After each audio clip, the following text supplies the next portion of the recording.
We're going to start talking about how digital marketers are kind of getting a little shiny object syndrome these days. Think? I think so. Google's been rolling out a lot of new things. Yeah. It seems like every day there's something new. Well, not just Google, but it's like ChatGPT and Gemini and all these things, right? So I think it's time to go back to the basics. 100%. Yeah, build a foundation. So today we're talking about trades, digital marketing foundations. And this is going to be part 1 of our 5-part series of getting to the pillars of what those foundations are. We're going to dive into each one. And I'm excited to talk about GA4 today. We're joined by Rorrie. They're part of our search team. And we're super excited to talk through the shiny new tool and how we can not get distracted by it, to use a double negative. So let's get back to the basics. 5-part series, non-negotiable, that every home services business should be leveraging on their website, on their digital presence, on their digital footprint. I think so. I think GA4 is a huge component of making sure that your digital presence is just ready to go. What are the 5 pillars we're covering? So some of the pillars, obviously today, GA4, we're going to be touching base on Search Console, on LSA, as well as Bing Webmaster Tools. Ooh, I like that one. Kind of a fun one. Yeah. And then we're also going to be looking at things like GBP and our local trifecta. So that's things like name, address, place, phone, and then also your citations and backlinks. Heck yeah. Google Business Profile and your local, I love that local trifecta, right? Your NAP, your citations, and your backlinks. Super important. None of this new flashy stuff that we have been talking about, although important, and we should keep an eye on it, right? We need to keep an eye on what's on the horizon, but let's make sure we're building a good foundation so that we can build on top of that. We can add those flashy things, right? We can put a bidet in the bathroom.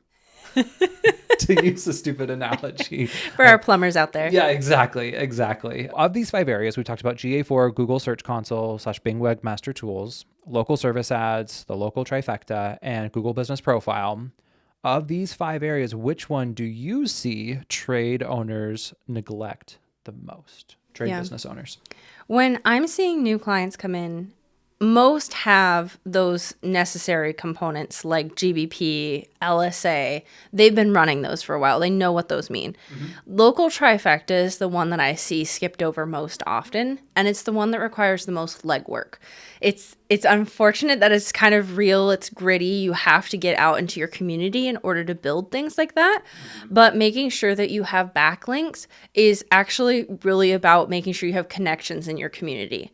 So that's the area that I usually see people have the most lacking, and it can influence their website and their organic performance the most. Yeah, I completely agree. I mean, I think there's always this age old of like, okay, I'll get to it. And it doesn't happen. I'm not faulting anyone. We're just busy. So I think when we talk about name, address, phone number, making sure that's consistent across the web, it's very easy as you scale and grow into these different citations, into different trades. It's very easy to go, oh, I'll just change my name and then forget to change it somewhere. And that can hurt you, right? Yeah. I love what you said about getting out in the community for backlinks. So you would say that local trifecta is probably the one that's most neglected? Like you said, it's the one where, when GBP was rolling out those updates about a year and a half ago, where we all of a sudden we were starting to use our legal business name instead of maybe the plus plumbing or plus electrical. Right. Maybe we need to update that in other places as well as GBP. I think it's a really valid point. For sure.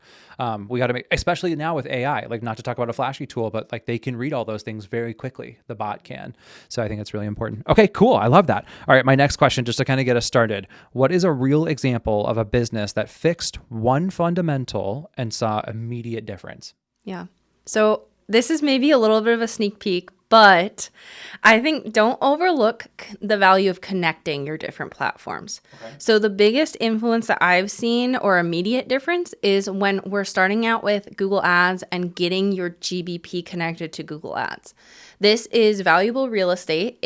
That connection opens up a brand new ad placement for you. Mm-hmm. And so making sure that you have that connection is really, really important to make sure that you aren't losing out on that placement because it's very large on the SERP. Yeah, I like that. When we're talking about Google Maps pack, right? Mm-hmm. Or when you click in, you can see that sponsored result right at the top, right? Absolutely. That's that piece of real estate you're talking about. Exactly. Yeah, what an immediate difference right there, for sure. Okay, I love that. Okay, well, one thing I do want to mention that as we go through these fundamentals over the next 5-part series is here at camp, we run this on every new account that comes through our doors. We want to make sure that foundation is built Really, really solid. If we have a crack or a leak in the foundation, something's not connected well, let's go ahead and get it fixed before we start building on top of that, because that creates flimsy, and we definitely don't want that. All right, so with this 5-part series of what we're doing, today we're talking about GA4, but stay tuned for all of the different episodes we've got coming your way. We're going to be talking about each fundamental, going in depth with them to make sure that we are set up for success. Okay, Rorrie, let's do it. GA4, the control center of your business. A messy GA4 dashboard isn't a strategy, right? It's guessing. It's like flying the airplane blind. It's not just for us digital marketers anymore. It's for everyone involved in the business. We got to make sure things are connected, and we got to make sure this dashboard is an aggregate of everything that's going on within our digital presence. Yeah, there's real life outcomes that are happening in GA4. Oh my gosh, tell me more about that. Well, it's not just about the traffic that's coming to your website, but it's also about making sure, are we optimizing for, say, a phone call or for a booked appointment? You can see all of that in GA4. You can also make sure that, your ads, your organic presence, everything like that is working as intended. This is one of the areas that you see red flags before anywhere else. I like that. So we can be a little bit more proactive. And I think one thing that I've always kind of looked at with GA4, and I think it's a good thing to look at, I'm not going to leverage the whole business on it, is traffic, right? I've always looked at kind of, okay, are we growing in traffic year over year? And I think that's important to see. But what does that mean for the business? What does that mean for the bottom line? What does that mean for the operations? And when you're talking about is conversions, booked appointments, chats, what else? You can have lead forms in there as well. If you are running any kind of video content on the website that you want people to be engaging with, you can mark that as a key event as well. Watch time, things like that, where you're seeing how engaged people are. Are they taking the bite? Are they engaging with your business? Yeah, I think that's perfect. And so then you also talked about how we can leverage GA4 as the command center of our businesses or our digital footprint. And one of those connection points is through our organic or GBP, right? I think a lot of the GA4 integration with GBP, I think it's relatively new, is underused. It is brand new. It's been rolling out over the last about a month. Okay. So this is something that if you haven't seen it in your GA4, it is a staggered rollout, but it is coming out to most accounts by now. So this is a super easy integration to set up. It took me about 2 minutes to set up for one account, right? Easy. Yeah. So this allows you to have everything from your phone call data that's coming from GBP, your bookings can even come in here if you have that connected to GBP, as well as your clicks and website traffic that's coming from GBP. Yeah, I also think, and for some businesses this is more important than others, but it's important to reference too your Maps interactions, right? Any Maps interactions that you have. I know we're working with businesses that don't necessarily need directions to their storefront, of course, but I think it's cool to see all of the data pieces coming into one spot, making it that command center rather than just another messy dashboard. Yeah. So that native GBP GA4 integration, if you're not using it, I'd highly recommend that you turn it on. Rorrie, you heard it here. 2 minutes. 2 minutes. Only 2 minutes. Easy peasy. You can do anything for 2 minutes. Easy peasy, easy peasy. I love that. And that brings in not only the traffic that's coming in from GBP, but also the action that they are taking rather than just the traffic. I don't really care too much about just the eyeballs. I want to know what they're doing, and are they doing something? Okay, cool. What's next? So next up, after GBP, making sure that you have your key events all set up in GA4 is really important. So for anybody that's more familiar with Universal Analytics, which UA, the good old days. The good old days, right? Before we switch to GA4, you'll know these as conversions, yep. Right? So key events are Google's new term for that. Really what we want to make sure is that we're not inflating our key events, because this is the most helpful toggle that you have in your back pocket when you're looking at GA4 reports. So I would really recommend having phone calls, form fills, and any other, business interaction with a client. Yeah. Maybe a booking. Anything that is, if you have direct booking on your website, for yep. sure, through Schedule Engine or something like that. I think anything that is a direct impact to the business is something that should be a key event, is what I'm hearing you say. Yes. Yep. Yeah. Anytime there's a real life outcome, like somebody picks up the phone or they made a booking with you guys, that's where we want to be tracking those as key events. Yeah. IRL outcomes are absolutely important, not just eyes on site. Okay. Cool. I think one thing that I love to think about around eyes on site is we can't be inflating, speaking of inflating numbers, we can't be inflating the number of people coming to our website. We need to be able to segment some of those traffic places off. I mean, when you're talking about a hyper local business like a plumber, HVAC, pest control, doesn't matter, right? They're not going to care about anyone that's coming to their site that's outside of their service area. Now, I think there's a caveat in there that I always like to talk about around it's cool to see if a blog post is popping for people as an educational topic or a featured snippet in Google, but not necessarily tied directly to a business outcome.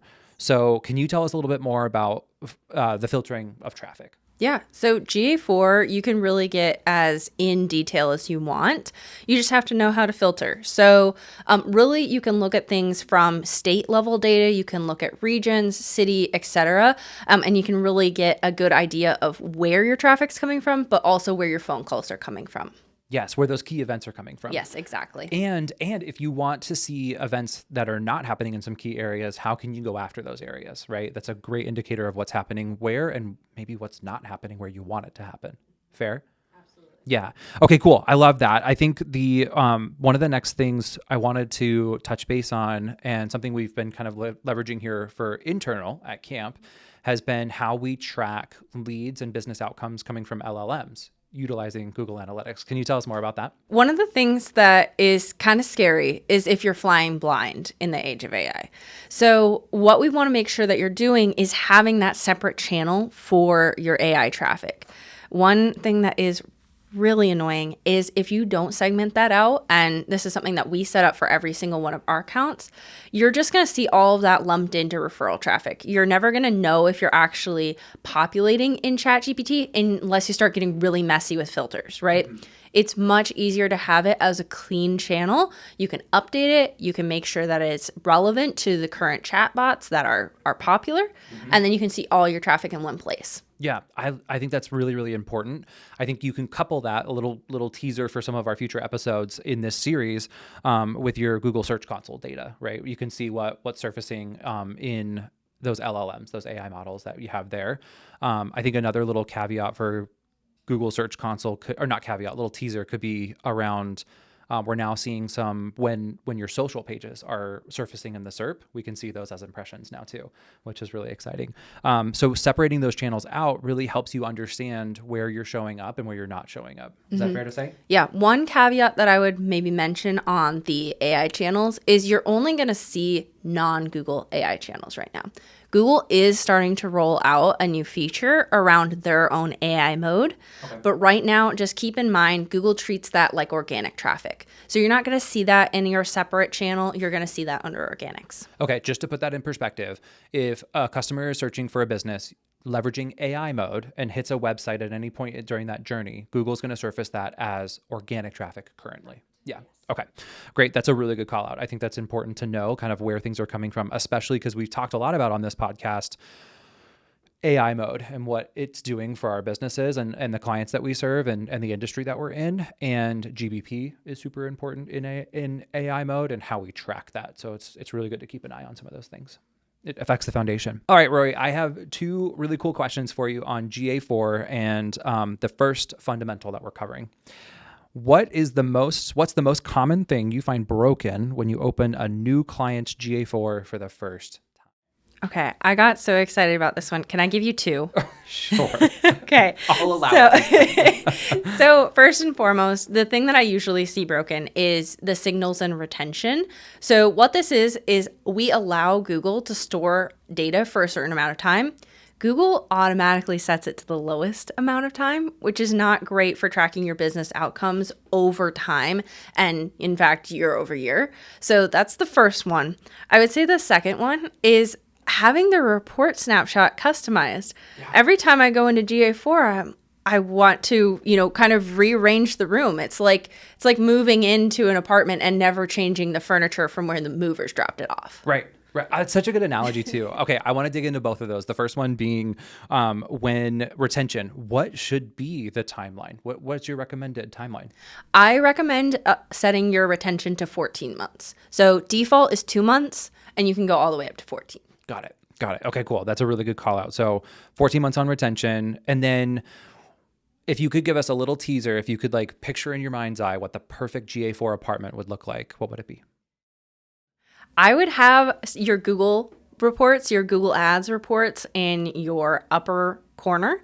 I would also put your Search Console data on your reports tab, and then maybe some location data as well. We talked a little bit about filtering for locations. It's really important to know, am I getting hit with traffic from a different part of the country? Yeah, I think that's a good call out. And then when you see a spike happen or something like that, you can dig into it.